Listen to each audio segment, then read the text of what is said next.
and welcome here to TalkFCB and welcome back to the channel, guys. I hope you're all doing well. You know, we are eliminated from the Champions League. Of course, this is not how we wanted our campaign to go, but as we've said yesterday, double upload it was after the game. We spoke in detail about the fact that, you know what, there were positives that we can take from this game. And certainly today, what we're going to be doing is looking at that display, looking at the really encouraging aspects that we saw from this team last night that can give us confidence heading into the future in this new direction that we're now on. It's all coming up. We're keeping our heads up and moving forward.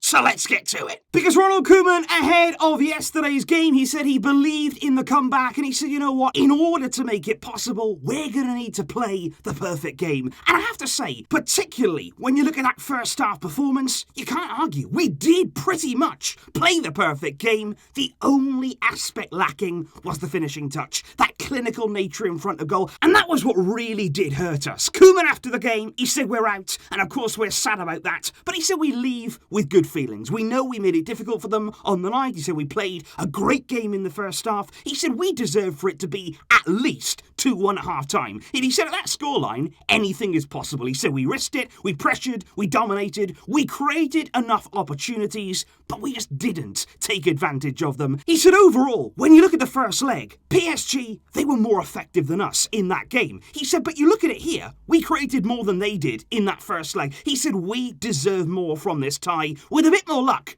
we would have won this game. He said everybody can be proud of our performance. He said including our president. He said we've shown exactly what we can do. And from the first minute until the last, we saw a team that wanted to win this tie. And I think you can't argue with that. We were all very proud regardless of the result overall. We were happy with what we saw from the coach yesterday and indeed from the players. And Laporta, he said after the game, we leave with great pride. After seeing what this team has achieved tonight, we deserved to win, and we deserved to advance to the next round. And I think for the first time in a long time here, it does feel as though everybody is united, pulling together as one. We know that there are improvements that need to be made. We know that in certain areas we need to do better. We need to strengthen. But we have a plan. We have a direction. And let's look at the display. Let's look at that performance that gives us real hope. Because I think, again, when you're looking at that performance, and again in particular, that first half display, when really we were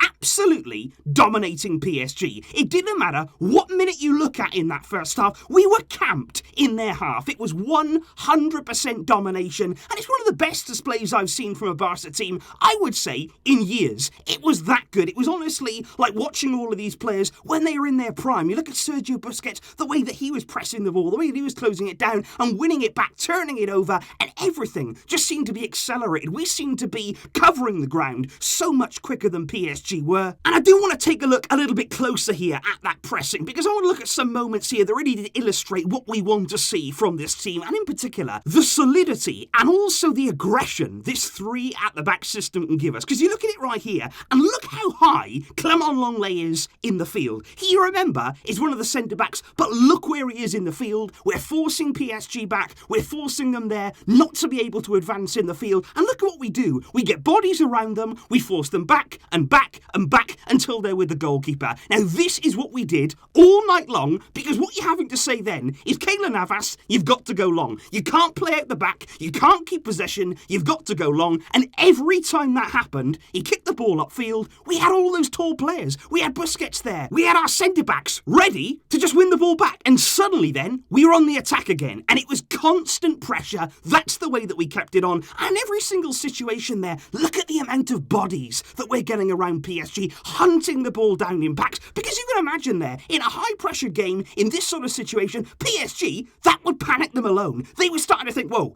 I can't get out. I don't have time on the ball. I don't have time to think. All I've got to do here is just get rid of it. And time again, they just put the ball long. And again, we were there to win it back. We saw players taking up such aggressive positions, players there taking risks. But this is what the best Barcelona teams did, winning that ball back, recovering it, and not giving the opposition a single second to organise themselves. And it is interesting, because when you're looking here at this change in system, when you're looking at, again, the fact that Koeman tweaked a few things coming into this game, you are starting to see some really good interventions on the coaching side. And I'd actually like to look at something here that probably has been overlooked. Probably it's not all that significant in the grand scheme of things, but I want to focus here on corners, because this is something that right the way through the season, we said it all the time. We get so many corners, we do nothing with them. Every single time that we seem to get a corner in a game, we either take it short or it's just a simple cross that's cleared by the opposition. And it's actually gotten to the stage now where I genuinely believe that Messi feels as though the best way to actually do anything from corners is to actually score himself.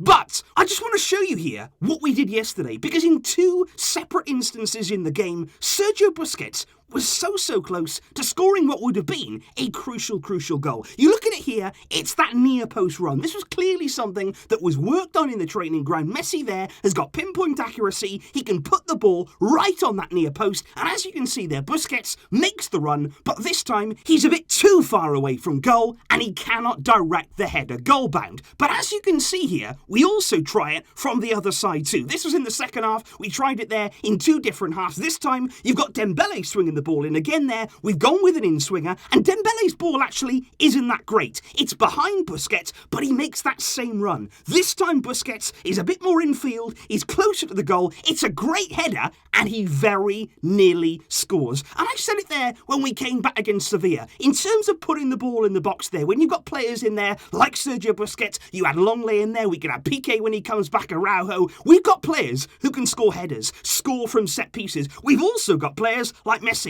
like Dembele, like Griezmann, who can put in some fantastic crosses. We should be making more use of these set pieces. We get so many corners, and last night, maybe it was a bit of evidence there that we're working on the training ground to try here to get what would be a really welcome bonus when it comes to goals. And of course, guys, yesterday for me was very much about the team. It was very much a collective performance that I was so pleased with and so proud of. But of course, we do have to talk about a few individuals. Obviously, after the game, we've spoken about Messi. We've spoken there about the brilliance that he brought in every single aspect yesterday. But I want to talk here about somebody who really did surprise so many of us yesterday. It was Junior Firpo, because he came on, of course, after 35 minutes there, replacing Mingueza, who was on a yellow card, and he was in danger there of getting sent off. And the first thing I'd say is, well, Junior Firpo wouldn't have expected that. He had to come on there in a moment in the game, and he was thrown into it. And the game was really high tempo at that point, really intense game. He had to come in and straight away get up to speed, and he did very well. And I think they're up against Mbappe. He shut him down. He absolutely dominated Mbappe. Every single ball there, he was into it first. He was showing strength. He was showing speed as well to live with him. And of course, you don't want to jump to any big conclusions here. It is a one-off game, but I do just wonder whether that third centre-back role, it could suit Junior Firpo much better than the role we've seen him play at left-back. Because there, he's not been able to make an impact, but you look at his skill set. He played in a back three at Betis at times. He can play that role. He's pretty tall, 6 foot there. He's quick as well. He could certainly help do a job in that centre-back area. And I'd even argue that if you put him over the left side as the left centre-back instead of obviously on the right-hand side, imagine him there providing cover for Jordi Alba. That is worth considering, because he played brilliant yesterday, and he deserves credit for that. And of course, guys, the other player that we do have to mention before the end of the video, it is Ousmane Dembele. And look, I can understand here, there is plenty of criticism going Dembele's way. We were very angry yesterday. Those chances did not come to fruition. There's also the fact that he had a big chance, of course, in the first leg too. There's no getting away from that. Dembele yesterday didn't do well enough in front of goal. He should have scored at least 1, at least 2, probably 3 goals. He could have easily left the game with a hat-trick, and obviously that is frustrating.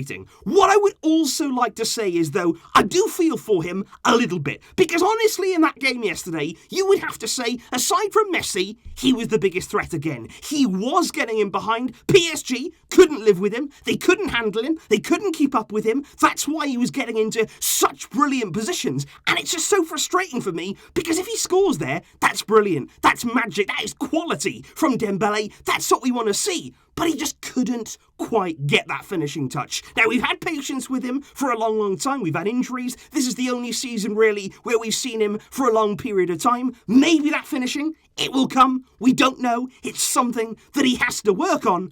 But I would also look at yesterday and say, just imagine that Ansu Fati was available. I think we've all thought it after the game. Of course, he's out with injury. There was no chance of him playing this game. But in a hypothetical world, think about what he could have done in front of goal. He too has that pace. He could have got in behind PSG, and in front of goal, he is absolutely deadly, clinical. And honestly, guys, I am counting down the days. We don't know when it'll be, but I just hope Ansu comes back, and when he does, he has the ability, we know, to score goals. So that there, guys, is some further thoughts on yesterday's game. Of course, there is an element of frustration. I think we can all agree there that we deserve more from this game. But look, it's done now. What we've got to focus on is the positives, the good things that we've shown, and most importantly now, carry them forward. It's no good just showing it in this game and then disappearing in the games to come. We've got to show this kind of commitment, this kind of intensity. In our league games to come, we can still win the La Liga title.